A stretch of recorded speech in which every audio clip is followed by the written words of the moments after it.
Meron kang mga pinopost na ano, kakaiba, third eye stuff. Oo. Are you open to talk about it? Okay lang na hindi natin pag-usapan. No, it's okay. It's okay. Kasi now is the perfect time to do it. I never talked about it before. Pero ngayon, okay na. Open na halos lahat tungkol sa astral traveling, remote viewing. I teach. Kasi mahilig ako sa ganyan kaya pinapanood ko yung mga nagtuturo ako ng ganyan. Nagtuturo ako. I can do it. So it's very easy for me to teach my students nung mga bagay na nagagawa ko. I guide them. I protect them. Ano? Astral traveling. traveling. Anak, sumali ka. Lagi akong mahilig ako sa ganyan. Astral traveling and remote viewing. Remote viewing. Magkakaiba yun. Hindi yun pareho. Yung astral traveling, lahat ng tao pwedeng gawin yun. Pagkatulog ka, ginagawa mo yun. Na hindi mo lang alam. So, ang dreams natin, hindi, halos lahat. Totoo yun, parang gano'n. Hindi lahat. Pagkabusog ka, tapos natulog ka, binangungot ka, hindi yun astral traveling. Okay. Oo, ano yun? Bangungot na yun. Astral traveling, yung pagka naalala mo, yung panaginip mo, tapos very vivid. Minsan, pag-ising mo. Ako, gano'n. Naikukwento ko ng in detail. Write them down. Tapos para mababalik. Nagawa ko na yun. Kinuwento ko sa mga anak ko, may drawing pa. Nandito ako sa ano. Ay, ang galing. Astral traveling yun. Tapos kung minsan gigising kayo, umiiyak ka.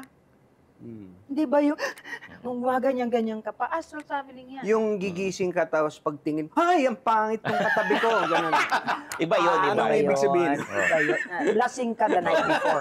Yun yun. Merong mga panaginip na for example, nanaginip ako, binigyan ako sapatos tsaka ng sombrero. Nung sinuot sa akin, bigla ako nagising. Yun. That means, bumalik ka sa katawan mo when it happened. That's why you woke up. Kasi physically, sometimes, affected yung physical body mo. Kaya nga yung iba, hindi ba parang nahuhulog? Yes. Parang naka-roller coasters, mahuhulog. Yun. At saka magkaiba yung astral traveling. Yung sinasabi natin na pinag-uusapan natin ngayon, yun yung astral traveling. Yung remote viewing, normally, Ano yan? spies ang gumagawa niyan. Russia. Uy, paano yan? You know, even America, so many different countries na sila mismo nagpapaaral dun sa spy nila. Yung Monroe Institute, they have that. It's very expensive. Ano yung remote view? Ano yan? Mental yan. Hindi yan spiritual. Remote viewing, yung kunyari nasang laboratorio kayo, pagkatapos bibigyan kayo ng coordinates. Kailangan puntahan mo yung lugar na yon at isabihin mo sa amin kung ano nakikita mo.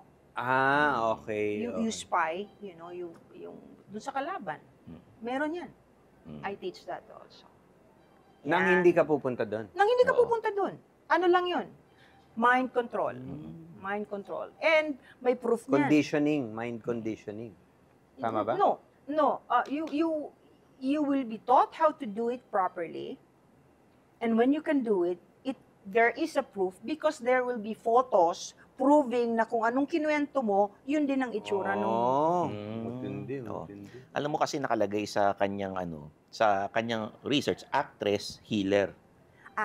Tapos sabi, sideline niya yung pag-aartista. Ganun ba? Mas mas healer siya.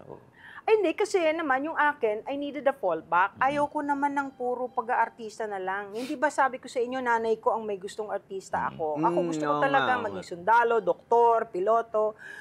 When I won all the awards that she wanted me to win, binigay ko sa kanya lahat ng trophy ko, ma'am, mag-aaral na ako ulit. So I went back to school. Physiology, anatomy, medical.